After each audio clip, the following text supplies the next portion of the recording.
Hello and welcome back to the Watford Way. Today we look ahead to Rotherham United versus Watford as Watford travel away from home for the second time in a week after just coming off the back of a really disappointing and dissatisfying defeat actually away to Norwich at Carrow Road. I'll touch on that game and my thoughts and feelings in just a moment, but first, of course, if you haven't already, make sure to subscribe to The Watford Way by clicking the button down below. Leave a like on the video and let me know your score predictions ahead of this Rotherham game in the comments below. But yeah, briefly touching on Watford's last game against Norwich City. I think from a neutral fan's perspective, it was obviously a very good game to watch. 6 goals in total, 4 of them being scored by Norwich. But Watford did get back into the game at one stage. Mileta scoring a tap-in, ultimately some good work by Kensam and Ismail Kone down the left. Ball into Rajvic, right place, right time. He slots it away just before half-time. Yassir Asprilla equalises for Watford in sensational style with a goal from probably about 35 yards out. An unbelievable strike by Yassir Asprilla. And again, for me, it shows that he should not be benched at all if he's fit and ready to go. A player of his quality, Watford don't really have the luxury of being able to bench someone like him. The same can be said for Ryan Andrews, Edu Kayembe and Emmanuel Dennis as well. Valérien Ismaël for some reason didn't start any of them players. So we had Dennis, Kayembe, Andrews and Asprilla all on the bench. Obviously, Eddie Kayembe, I can understand slightly coming back from a relatively long-term injury. But Dennis really now has nearly been at the club a month. He should be, ready to go. Or at least you start him and then bring him off later on in the second half.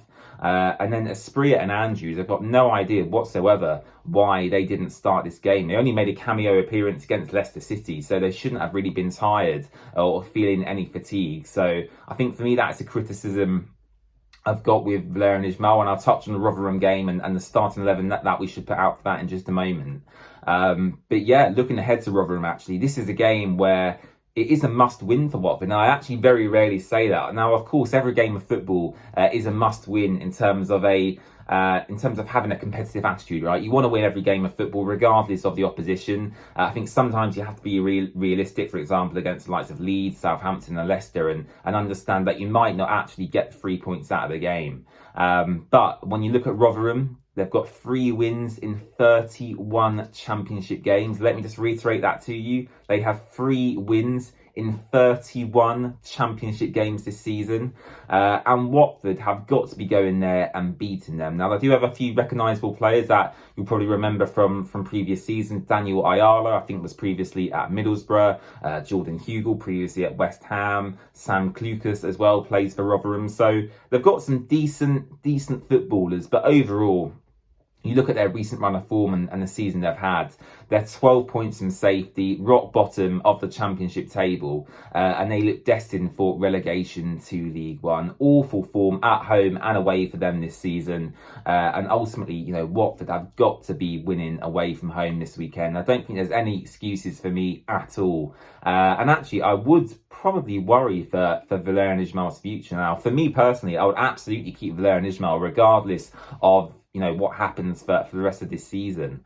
However, I've seen a few people now on social media calling for Gino to get rid of Valérien, which is crazy. It's crazy for me to be saying that to you today. But that's what our fan base is like, right? We've been conditioned over the past 5 or 6 years to expect managers to be sacked when poor results happen. And don't get me wrong, the last month or so as a Watford fan hasn't been great, and I think the squad has been stretched. But that's down to Gino Pozzo, it's down to Scott Duxbury, it's down to the recruitment team. And who sanctioned the decision to bring Dennis in when he wasn't even available to play for basically a month from the start of matches is crazy to me.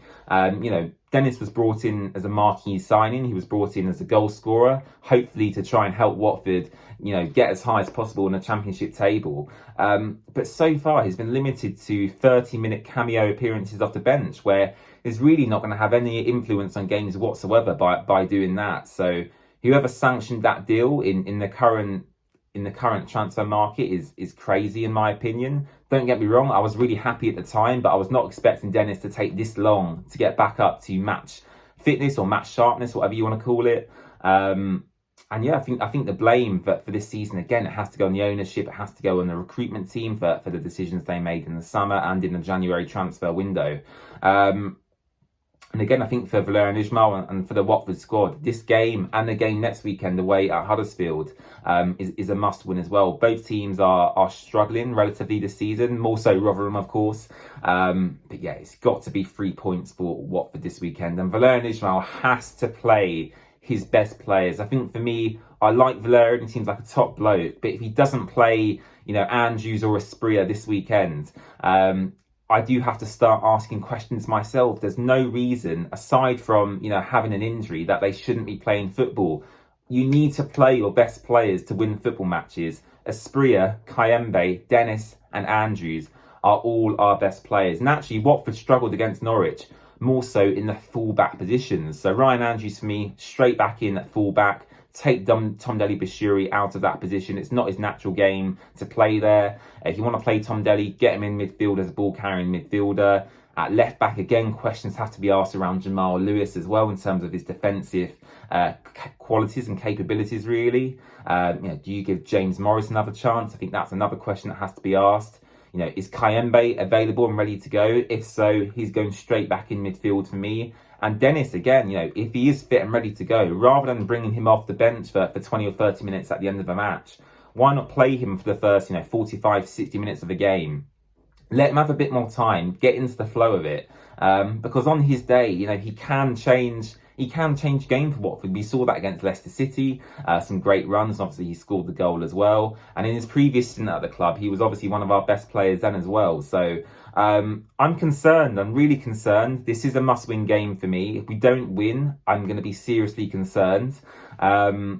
And yeah, we'll have to wait and see what happens this weekend. But I will be here on the Watford Way doing a live match watch along. So you can join me here just prior to 3 p.m. on Saturday afternoon for hopefully a positive afternoon of watching Watford.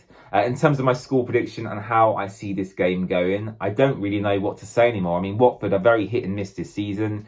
A classic mid-table championship side, if you will. We'll go on a good run of winning maybe 3 or 4 games. And then as we are at the moment, we're on a really poor run of form. I think we've got 1 win in 9 or something ridiculous like that. So, at the moment, we're playing poorly. We need to get out of this rut.